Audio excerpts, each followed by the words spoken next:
नमस्कार दोस्तों, यह बातें आज जहर से भी ज़्यादा कड़वी है। आज के कलयुग में यही सत्य है। औरतें एक बार इस वीडियो को अकेले में बैठकर पूरा ध्यान से जरूर सुने। कुछ तो बात है मोहब्बत में, वरना महलों में रहने वाली माँ पार्वती शमशान में रहने वाले महादेव की दीवानी ना होती। खाली जेब में ना दोस्ती टिकती है और ना ही मोहब्बत। यह बात बिल्कुल सत्य है। समाज एक नंबर का दोगला है। दूसरों की बीवी आगे बढ़े लेकिन खुद की बीवी घर में रहे और मर्यादा में रहे। कैसी है लोगों की सोच। ससुराल में बहू चाहे जितनी मर्जी सास को माँ जी कहती हो, लेकिन मायके जाकर उसे बुढ़िया ही कहती है। यदि आपकी नज़र में दूसरों की बहन बेटी पटाखा है तो यकीन मानिए दूसरों की नज़र में भी आपकी बहन बेटियां पटाखा ही होंगी। इसलिए अपनी सोच को बदलें। आजकल बिना मतलब से कोई किसी से प्यार नहीं करता। किसी को हवस होती है, किसी को टाइम पास करना होता है, किसी को पैसा चाहिए होता है। एक मर्द को कोई हरा सकता है तो वह है औरत की बेवफाई, वरना मर्द तो दुनिया जीतने के लिए हर एक मुश्किल का गला घोंट देता है।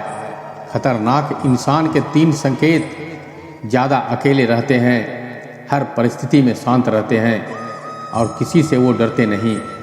यह दुनिया है दोस्त, यहाँ लोग जिंदा को रुलाकर मुर्दे से माफ़ी मांगते हैं।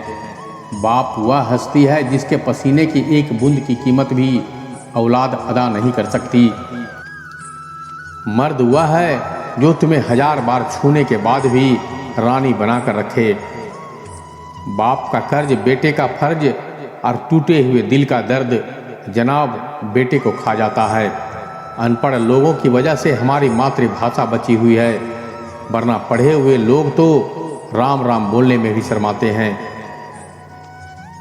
लड़कों को कोई लड़की पसंद आए तो घर वाले शादी करवा देते हैं और लड़कियों को कोई लड़का पसंद आए तो घर वाले बदनामी से डर जाते हैं। यही बात आज की सत्य है, कड़वा सत्य। यदि माता पिता को रोकना टोकना बुरा लगने लगे तो यह जान लो कि तुम आवारा हो चुके हो। जब परेशानी आने पर तुम घर वालों को नहीं छोड़ते हो तो उस लड़की को बीच राह में कैसे छोड़ देते हो जिससे तुम प्यार का दावा करते हो। 2 थप्पड़ लगाकर मर्यादा में रहना सिखाने वाला लड़का मोहब्बत के नाम पर कपड़े उतारने वाले लड़कों से कई गुना बेहतर है। शादी के कार्ड में वर वधू के सामने आगे चिरंजीवी और सौभाग्यवती लिखते हैं, मतलब पत्नी 100 सुनाए लेकिन पति चुप रहे। जो जवानी में जितना सुंदर दिखता है उतना ही डरावना बुढ़ापे में दिखता है। इसलिए कभी अपनी खूबसूरती पर घमंड मत करना। केवल कर्म ही अपना है।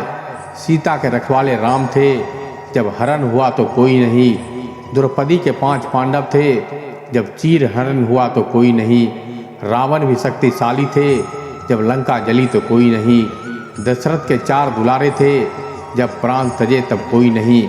अभिमन्यु राज दुलारे थे, जब चक्रव्यूह में घुसा तो कोई नहीं। सच यही है दुनिया वालों, संसार में अपना कोई नहीं। जो लेख लिखे हैं कर्मों में, उस लेख के आगे कोई नहीं। सिर्फ स्त्री ही नहीं, कुछ पुरुष भी प्रेम में इतने समर्पित होते हैं जो एक स्त्री के होकर भी फिर किसी और के नहीं होते। छोड़ देते हैं उस भोजन को जिसमें एक बाल होता है, खा जाते हैं उस अंडे को जिसमें एक माँ का लाल होता है। प्रेम में शिव भी रोए, प्रेम में कृष्ण भी रोए। इससे स्पष्ट होता है कि प्रेम समय और आंसू मांगता है। पुराने जमाने में जिस्म की बोली कोठे में लगती थी, आज छूटे हुए महिला जिस्म की बोली कोट में लगाती है। सेक्शन लगा के कड़वा है लेकिन सत्य है। जीवन में जीवन साथी को छोड़कर इस पूरी दुनिया में आपका अपना कोई नहीं बन सकता। इसलिए समय रहते अपने जीवन साथी के साथ अच्छा व्यवहार किया करें, लड़का हो या लड़की हो। जिंदगी की 4 धाम 4 यात्रा, माँ की गोद, बहन की राखी, बेटे की हंसी और पत्नी का प्रेम। जिस तरह उत्तम पुरुष बलशाली पुरुष नहीं, मर्यादित पुरुष बना, ठीक उसी प्रकार स्त्री मूल्यवान सौंदर्य से नहीं अपितु अपने चरित्र से बनी। जरूरी नहीं हर टूटा हुआ इंसान आपको रोता हुआ मिले। कुछ अपनी मुस्कान के पीछे लाखों दर्द छुपाए रखते हैं। कर्मों का फल सीधा सा है, छल का फल छल है, आज नहीं तो कल है। मेरे प्यारे मित्रों, यह कुछ कड़वी बातें और ज्ञानवर्धक जो मुझे आशा है कि आपको अच्छी लगी होगी। अगर अच्छी लगी हो तो एक लाइक कीजिएगा, अपने दोस्तों और रिश्तेदारों के साथ शेयर कीजिएगा, और अगर हमारे चैनल से आप जुड़ना चाहते हैं तो इसे सब्सक्राइब कर लीजिएगा। तो मिलते हैं एक और ज्ञान भरी बातों के साथ, तब तक के लिए धन्यवाद।